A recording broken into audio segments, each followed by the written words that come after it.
I guess number three maybe is okay. I don't know. Um. Anyways. Oh boy.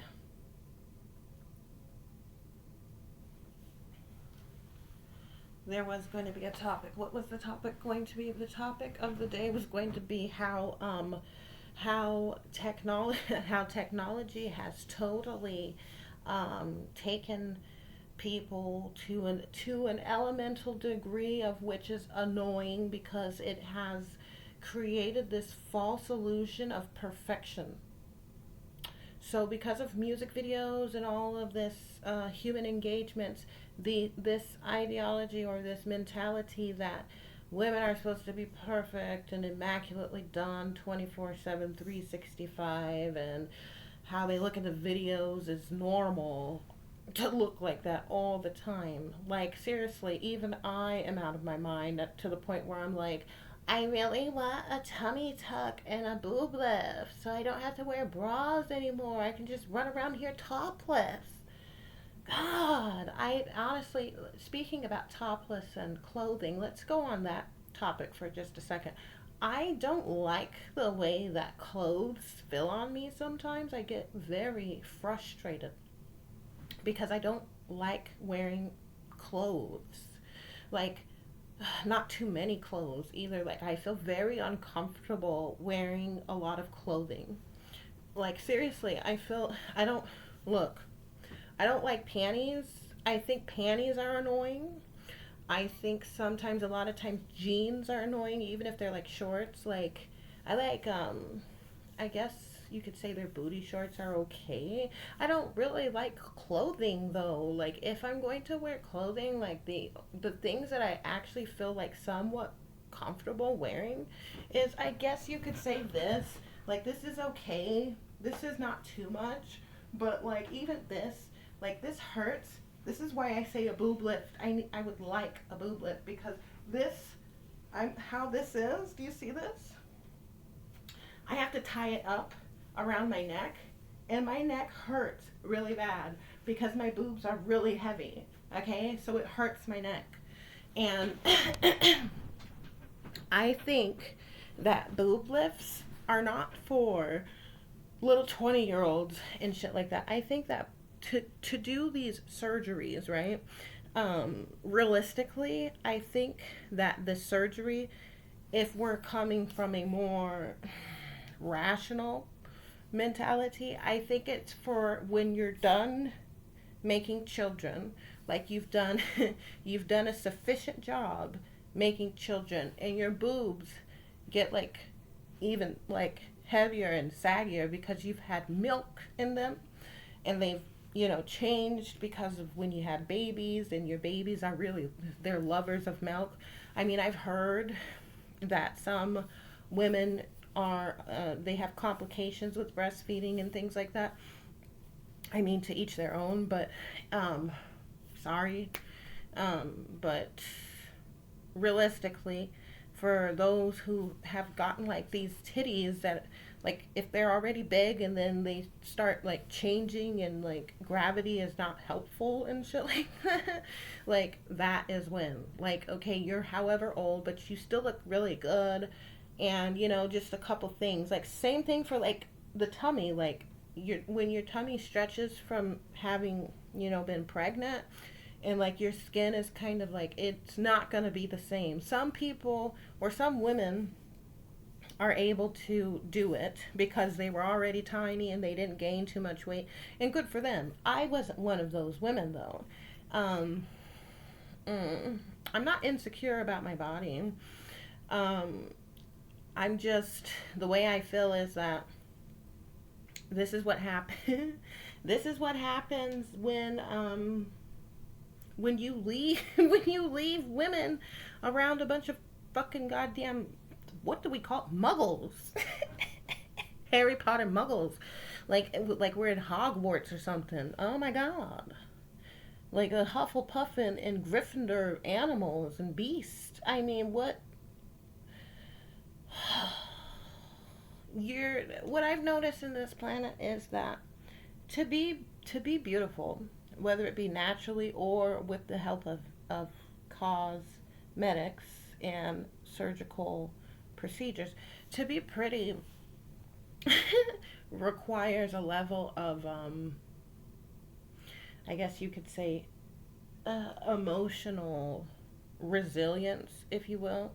And it really kind of sucks when you're emotionally fragile, like sensitive, like hard on your sleeve. And I heard a bitch say that, yeah, I said it. I heard a fucking bitch have the audacity to say, if you're emotionally sensitive, you're not going to make it in this world. You know what, bitch? Here's what I have to say to you. At least we can feel. I'm just playing. No, seriously. I think that that's terrible advice and I can't stand it. Actually, it really annoys me when people go down this path of basically promoting the discard of emotional dexterity. Okay, to be emotionally multifaceted and multidimensional is a great thing. There are more than just one or two emotions. Okay, not there's not just horny and angry. There's more than that. There's levels and variances and all of that. It's a lot of energy and enthusiasm and just all of these robust, diverse fireworks of emotions. You know, you could be anxious. It's another thing that annoys me. How religious ideals tell you basically to not feel. They said, I don't like those who basically are anxious, saying, "Ugh, well, what you're feeling, you shouldn't feel. You're anxious. That's a feeling, and you really don't have control over it."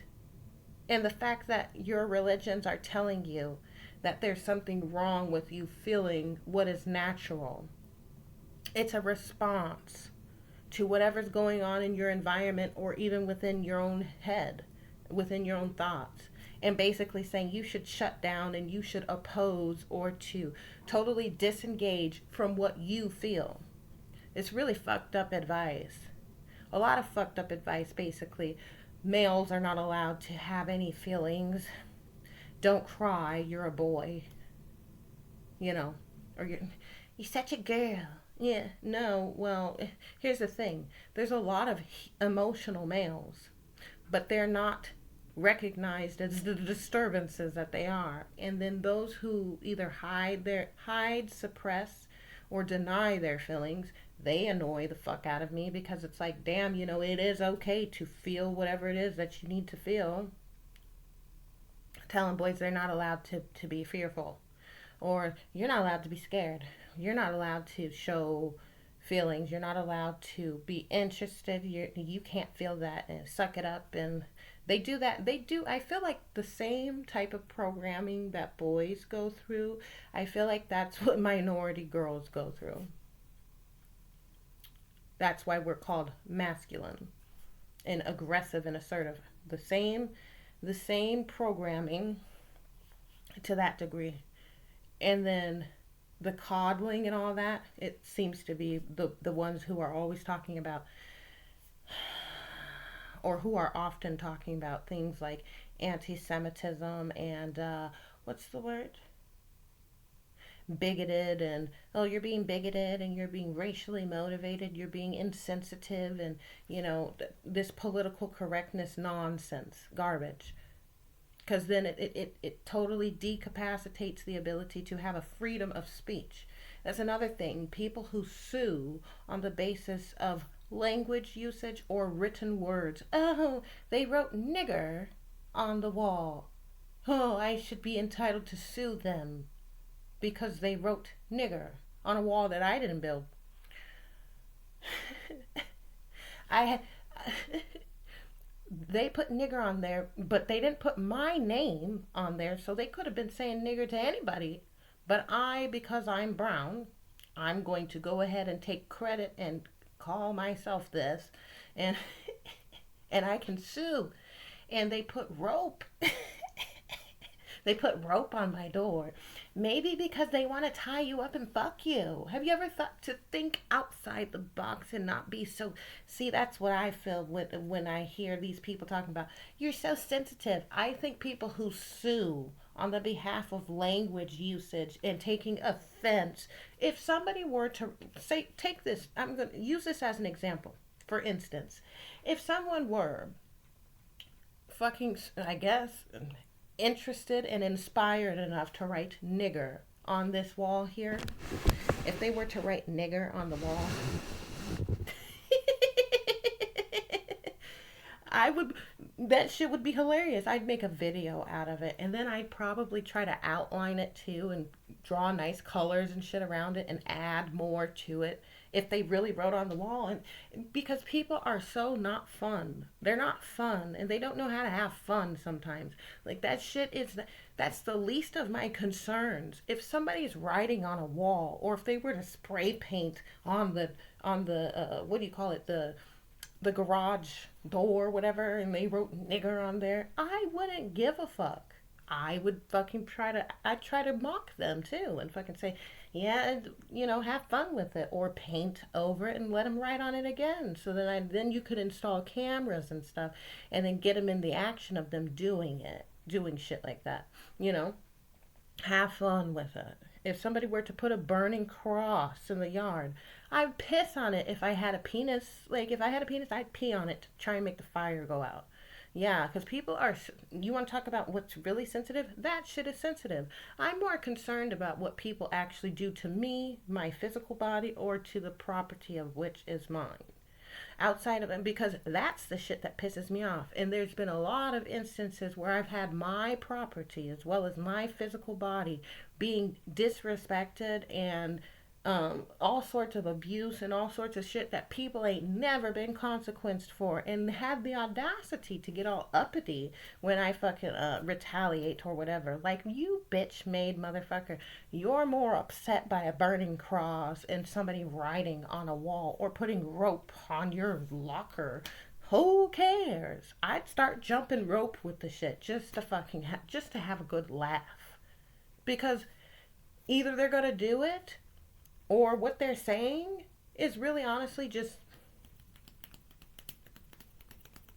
And the fact that people have sued, and there's so many people that have sued and won these cases, volumes upon all the pages, I couldn't even get through to the end because there's so many cases of these civil disputes that people have won. Minority people have won these civil lawsuits that are discrimination and harassment and all this on the basis of innuendos and word usage. Ooh, ooh. But what are y'all doing?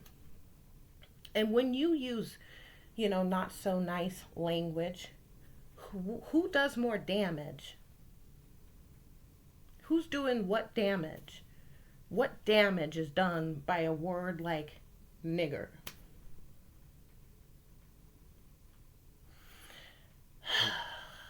I don't really care if somebody calls me nigger. I've been called a nigger one wonderful time, and it was hilarious.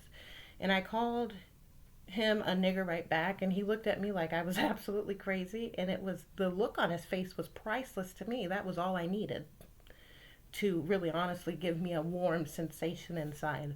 It was no big deal, because the shit that he was saying was absolutely just preposterous. He was saying, she could have stolen your new flat screen TV. And I'm just sitting in my head like, probably because that nigger wanted the flat screen TV. It's way up there. And here I am short. And I was never going to be, and where was I going to bring it? I was a fucking vagabond. Where the fuck was I going to bring this big ass fucking TV that's high up there? Really? So yeah, I mean, it's just priceless. The look on his face was like, he looked like petrified, like, huh? I haven't seen anybody respond to that. Probably because when he said things like that to certain people, or certain women perhaps, they'd freak out and like put a lot of emphasis into like, oh my god, like, and I was just like, whatever, nigger. Yeah, because it doesn't bother me. I take it as a badge of honor sometimes, like, oh yeah? I'm a nigger?